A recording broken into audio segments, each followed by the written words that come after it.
नमस्कार दोस्तों, स्वागत है आपका हमारे अगले डिक्टेशन में। मैटर जनसत्ता संपादकीय से रहेगा। शुरू करेंगे 3 सेकंड में। पिछले कुछ दशक में जीवन शैली संबंधी बीमारियां सरकार के लिए चिंता का विषय बनती गई हैं।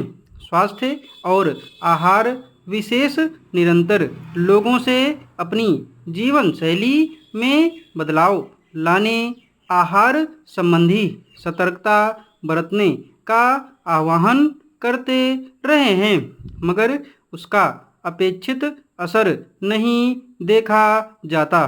खासकर पिछले कुछ वर्षों में जिस तरह लोगों की खान पान संबंधी आदतें बदली हैं, उससे कई नई तरह की बीमारियां पैदा हो रही हैं। स्वास्थ्य संबंधी इन नई समस्याओं की गिरफ्त में बच्चों और युवाओं को अधिक देखा जा रहा है। मोटापा और मधुमेह अब युवाओं के बीच आम समस्या की तरह उभरे हैं। भारतीय आयुर्विज्ञान अनुसंधान परिषद यानी ICMR ने अपनी एक रिपोर्ट में खुलासा किया है कि 56.4% बीमारियां अस्वास्थ्यकर खान पान की वजह से होती हैं। ICMR की तहत काम करने वाली संस्था राष्ट्रीय पोषण संस्थान यानी NIN ने आहार संबंधी विवरण पेश करते हुए 17 ऐसे खाद्य पदार्थों की सूची जारी की है जिनसे परहेज करके बीमारियों से दूर रहा और स्वास्थ्यकर जीवन बिताया जा सकता है। निश्चय ही इससे लोगों में अपने स्वास्थ्य को लेकर कुछ सतर्कता बढ़ेगी। चलते चुनाव में हरियाणा की राज्य सरकार अल्पमत में आ गई। उसकी सबसे बड़ी सहयोगी जननायक जनता पार्टी यानी जजपा तो करीब 2.5 महीने पहले ही साथ छोड़ गई थी। इस हफ्ते 3 निर्दलीय विधायक भी हाथ छुड़ाकर अलग खड़े हो गए। इस तरह सरकार अल्पमत में आ गई। स्वाभाविक ही विपक्षी कांग्रेस ने मुख्यमंत्री से नैतिक आधार पर इस्तीफे की मांग तेज कर दी है, मगर मुख्यमंत्री का कहना है कि उनकी सरकार को फिलहाल कोई खतरा नहीं है।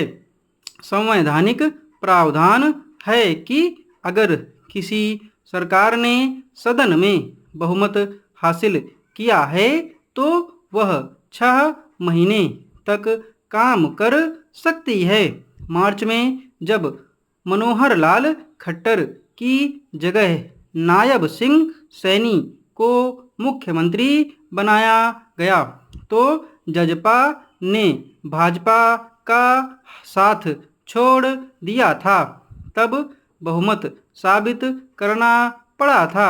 अब जब कांग्रेस ने मुख्यमंत्री पर नैतिक दबाव बनाना शुरू किया है तो जजपा भी उसके साथ खड़ी हो गई है। दोनों दलों ने राज्यपाल को चिट्ठी लिखकर मिलने का वक्त मांगा है। हालांकि इससे उन्हें कोई उल्लेखनीय कामयाबी मिलने की संभावना कम है। इन दोनों दलों की हड़बड़ी और भाजपा की निश्चिंतता की वजहें भी स्पष्ट हैं। दरअसल सैनी सरकार को बहुमत के लिए केवल एक विधायक की जरूरत है, जो इस महीने होने वाले करनाल विधानसभा उपचुनाव के बाद संभव है उसे मिल जाए।